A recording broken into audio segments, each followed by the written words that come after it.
سونه دا ولسي نظرونه څه دي بیا به ستاسو ټلیفونونو طرف ته هم راځم دوستانو او بیا به تاسو ته یوه کیسه هم کوم چې د همدې په تړاو د دوکې په تړاو ده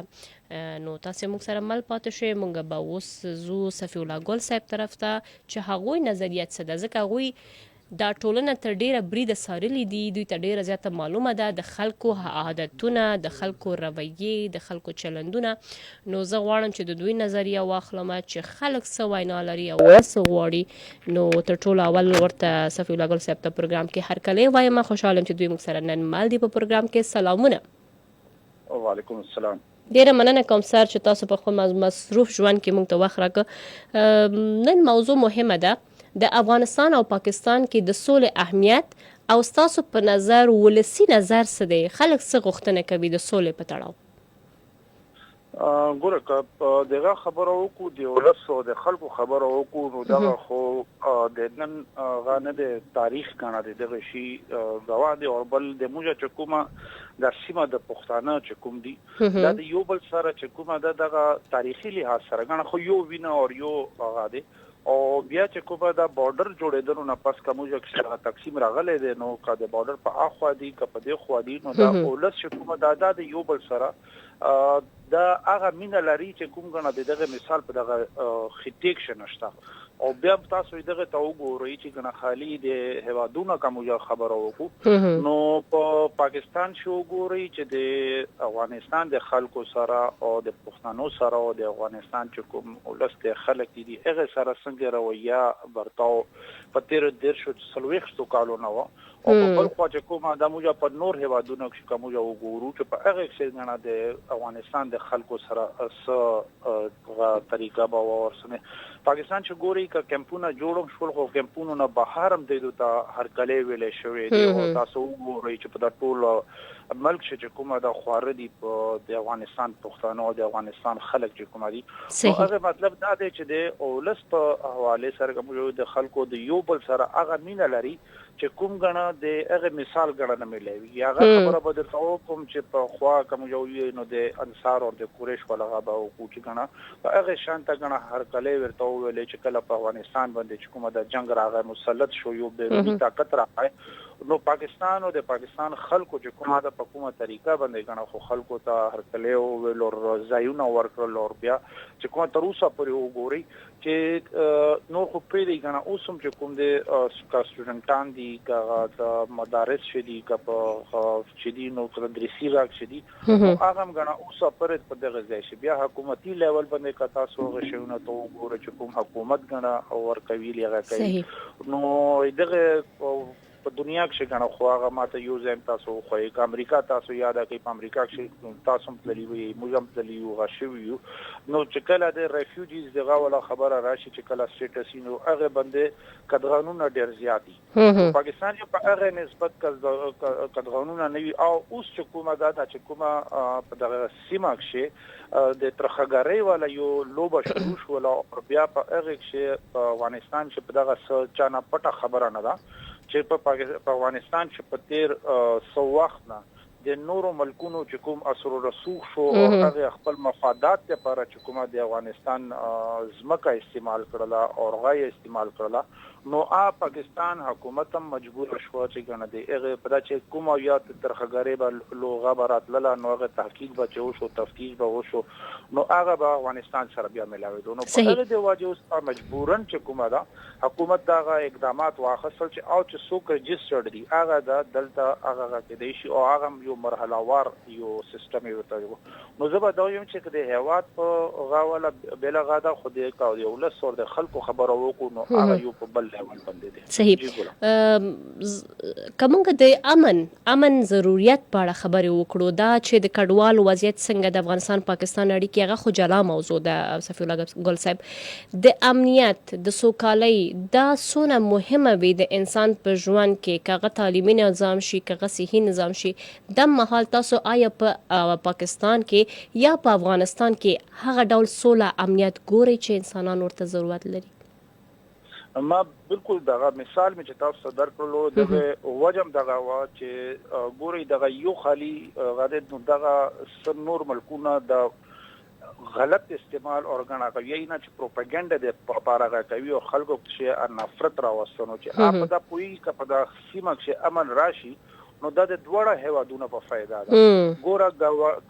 گاون چې اور لګیدلې وي نو دا کله دم څوک دا سوچ نه کوي چې هغه اور چې کومه دا هغه به خلیل تپاتې شي دی هغه خامخه اثرات برازي صحیح ده دا په پاکستان شې دی کا پاکستان وګورو کا افغانستان وګورو نو په د سیمه کې اور دا د موږ بدقسمتي به ورته وایو لغه به ورته وایو کا افغانستان دی او کا پاکستان دی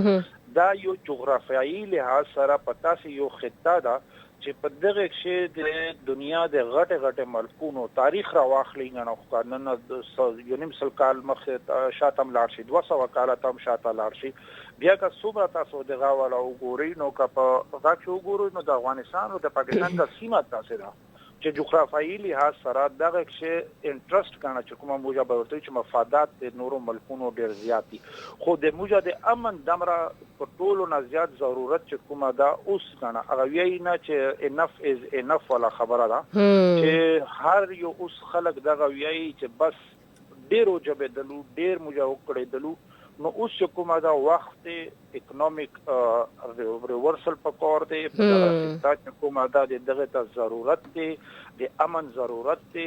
او دا خطه چې کومه دا ګوري خدای قدرت ته تاسو وګورئ چې د دنیا په ټولو نکماتي دھاتونه چې کومه دی ریر ارث کا موجه مینرلز ورته وایو کا موجه کوم یو غاړه ته وي نو عامه تعالی و دغه خطه ته ورکړي دي صحیح نو دا نه دی چې دغه خطه سو امپورټنت یا چې کومه دا په خوا به خبره دا کېدله چې د چا سره د سمندر لار وی یا او بووي نو هغه هوا چې کومه دا ډیر زیات خو اوس چې کومه دا دنیا په دغه طرف نه بدله شوې ده غشوې ده نو چې کوم یو ملک سره مه چې کومه دا نېچرل ریسورسز لري نو هغه سره د هغه الته چې امني نو هغه خبره ترقی کوي نو د موږ په قسمتي زبا دغه ورته چې د افغانستان او د پاکستان د نورو طاقتونو مفادات تاسو تړلې دي چې هغه نه غواړي چې دلته امن راشي صحیح نو اوس د اولس او د خلکو ته دا په پور دی چې دا غره غاشي او د یو بل سره دغه خالی ډیماند نه دغه د لپاره تحریک شروع کی چې به دغه خطیت چې امن راشي او چې امن راشي نو بیا ټولو ته فائدہ ده او خالی دغه نه ده چې دغه د پاکستان او د افغانستان د تبه فائدہ وي دغه نه ټوله دنیا ته فائدہ راشي تاسو خو د ډیرو خلکو سره لیده کاته تاسو کیږي خبرې کیږي آیا کولای شي چې ووایاست چې تاسو کله همدې پاکستان خلکو سره خبرې کوي دوی امن په څه کې ګوري د دوی غوښتنې څه دي خپل نظرونه د دوی شخصي نظرونه څه دي ګوري که از پاکستانی خبرو کوم او مطلب د غاپا لحاظ سره چې کوم دغه سیمه سره خلکو سره واسطه د هغه طرف خلکو سره واسطه د نورو سره نو هغه هر یو کس یی چې امن ګوري چې امن خالی په ټولو نظری دا چې یو خو په اویای نه چې کومه د تا خپل غاده د تا ازادي تر هغه ځای پر دې چې کوم ځای نه د ما پوزا شروع کیږي صحیح نو یو خو موږ ته خپل حدود پکور دی چې دغه ته وګورو اوس ګوري پاکستان کده ترخګری د حواله سره خبره کوي لغه کوي نو خالی دا ډیماند یې دی چې تاسو په خپل سیمه کې دغه شی کنټرول کوي او د هغه تاسو سیمه چې کومه د ځمکه استعماليږي د پاکستان د مفادات خلاف نو یو خو چې په بارډر کراس بارډر چې کومه دغه موومېنټس باندې افغانستان د طرف نه کنټرول وشي بل چې کومه چې کوم هغه خلک چې کوم د اپریشن په صورت شي پاکستان شي اپریشن نه پس چې کومه د الټ لاړل او هغه الټ پناه واخستله د هغه بیا هغه خلک را پورته شول پاکستان مفادات ته نقصان ورسوي نو دغه خالی پاکستان غواړي چې ګوري د هغه طرف نه موږ تکالیف شروع دي او د هغه طرف نه ترخګری شروع ده او بیا د هغه ته کومه راسي نو هغه افغانستان حکومت چې کومه د موجوده حکومت کړي کپدانه مخکې نو هغه که فرض کړ نه مانی نو پاکستان خو خپل طرف نه ثبوتونه ورکړل د غم ورکړل او هر یو شی ورکړل او د وخت سره هغه ثابت هم شولا نو د نور ملکونو ما خو درته وویل چې نه غواړي کوم یو وګورو خالی انډیا کا یو طرف ته وګورو هغه په هیڅ صورت بیا دغه ګریټ گیم چې کومه د هغه یو حصہ د برخه چې اوس وګورئ د بل میاشت په چاینا کې کانفرنس سره روان دي نو ورلد کانفرنس چې کومه د هغه په دغه سیمه باندې به راتلونکي وخت خامخا ډېر غټ اثرات وي او وجه دا چې هغه په هغه کې انډیا چې کومه د اویای نه چې هغه برداشت کوي نه چې په دغه سیمه کې د پاکستان او د افغانستان دغه یو شی او د دې خبره شي د دې امن د لپاره تحریک یو شی نو نه غواړي هغه وجه دا چې د چاینا سره مړم دی هغه د پاکستان سره مړم دی هغه دنیا کې ویایي چې غنځ یو راپخو ریسنټلی پاکستان چې کوم انډیا ته غوي نه چې کومه هغه تک یو ورکړلو د خالی هغه جهازونه رافیل او نو ټیکنالوژیکل وارشم نو دغه څومره ته دغه ایکسپاند کین نو دا کینواس با ایکسپاند کیږي نو خلک دغه سیمه چې دا ویایي پاکستان د طرف نه ها چې خالی یو بل چې کومه مسلې دي هغه خپل مسلې د خپل حل کوي د نه نه کوم د خپل د بارډر د نه او بارډر نه بهر یو بل سره پکور دي چې هغه یو بل سره کومک وکړو او که څوک غنه دغه ته نقصان ورسوي نو هغه بیا انټيليجنس شیرینګ وشي. ډیره زیاته مننه کوم صفی الله ګل صاحب د مفصل معلوماتو لپاره ښه چارې ولري. ډیره مننه. ډیره مننه کوم د صفی الله ګل صاحب څخه چې هم سینیر خبريال او هم ترڅنګ تجزیه کار یا هم شنونکې د سیاسي چارو په برخه کې معلومات هم ګڼ شمېر لري. د سولې په تړاو دوی تاسو سره شریک کو په ځانګړې توګه د افغانستان او پاکستان د اړیکې په تړاو چې څنګه ښه کېدلی شي او د څومره کلونو راهیسې افغانان چې دلته میشت دي دا خپله هم د سولې یو پیغام دی چې دوی دپاره یو اجازت ورکړل شوی چې دلته سوله ییز ژوند ولري او ډېری افغانان اوس مهال له دې خبرې څخه راضي هم دي خوشحال هم دي. تېره ورځ ما یو ویډیو کته په هغې کې یو افغان چې اوس کډه وړي افغانستان ته هغوی ډېر ښکلی پیغام یې وړاندې کړی و او په هغه پیغام کې ویلي و چې په پاکستان کې موږ 40 کاله تیر که په عزت سره تیر که اوس روان یو خپل خاورې ته او موږ دپاره دا د عزت خبره ده چې حد اقل موږ په خپل یعنی یو سکه ستاسو ورور چې وي هغې کور کې هم څوک 40 کاله پورې ژوند نشي کولی نو دا یو ډېر مثبت پیغام دی دوستانو. مثبت اړخونو ته باید موږ فکر وکړو پیغامونو طرف ته باید فکر وکړو که څه هم د دغو د کډوالو د ایستلو په تړاو نفرتونه خوره شوی د هغه هم افغانان شکایتونه کوي هم پاکستان له لوري خلک ګیلې کوي چې بس دی نو لاړ شي خپل خاورې ته دغه خبرې موږ ډېر زیات اورو خو خدای دې وکړي